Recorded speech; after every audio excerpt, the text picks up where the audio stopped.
უამინდობის გამო გზებზე სპეციალური რეჟიმებია დაწესებული, თოვლმა საქართველოს სხვადასხვა რეგიონში პრობლემები შექმნა. სინოპტიკოსების პროგნოზით, უამინდობა და დიდთოვლობა საქართველოს მთელს ტერიტორიაზე კიდევ რამდენიმე დღის განმავლობაში შენარჩუნდება. დღეს ღამით დედაქალაქში -5 გრადუს ელოდებიან. ლიზი ვეკუა გაგვაცნობს დეტალებს პირდაპირ ეთერში. ლიზი, გისმენთ.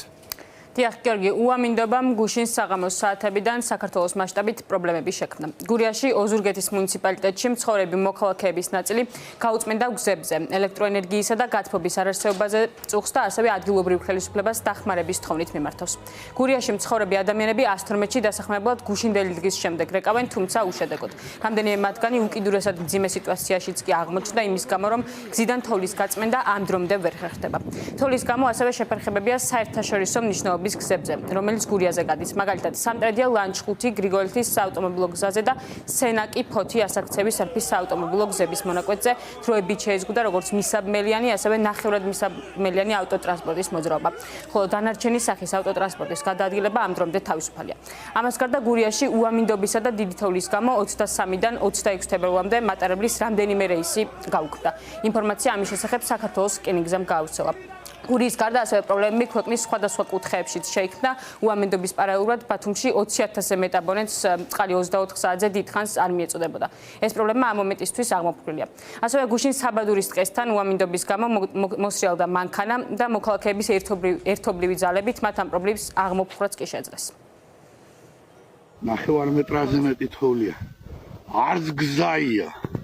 არც გზას მინდავენ. არც გუშინ გუწმენდიან, არც დღეს გუწმენდიან, არ მოსულა. არც 4 დღეა დენი არ გვაქვს. 4 დღეა დენი არ გვაქვს. თოვა დაიწყო თუ რა დენი ჩაქრა. ხოდა ვაფშე კაცი შვილი არა პატრონი. დარეკამ დენი არაო და მოვა ახლა 1 საათში. ამფერ დღეში ვარ სოფელში. პატრონი არ გვყავს არანაირად. ხმას არავინ არ იღებს. მე მარტო ვლაპარაკობ ამას. ვინ გაჩერდება სოფელში, რომელი ახალგაზრდა გაჩერდება სოფელში? 112-ში ბრეკავს უხელ 4 საათის მერე. არავინ ყურადღება არ მომაქცია. რანაირ თომში ვარ აგერ გურიაში დარჩენილი სოფელში შრომაში. საათის მერე ბავშვებია გაყიდული ვარ მანქანაში. 112-მა მომაქცია ყურადღება. აგერ ბავშვები ჭკვიდან აგერ ასვისეთ ბავშვები მყავს მანქანაში.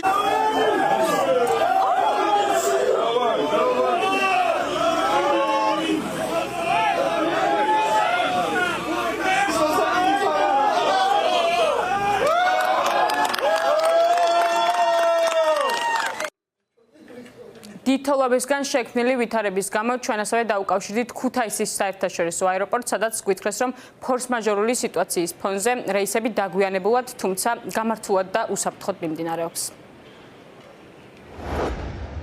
დღევანდელი სიტუაციებიდან გამომდინარე, ცოტათი დაგვიანებით, მაგრამ ყველა რეისი მიმდინარეობს. ანუ არანაირი პრობლემა არ არის, არც გაუქმებულა, ხო?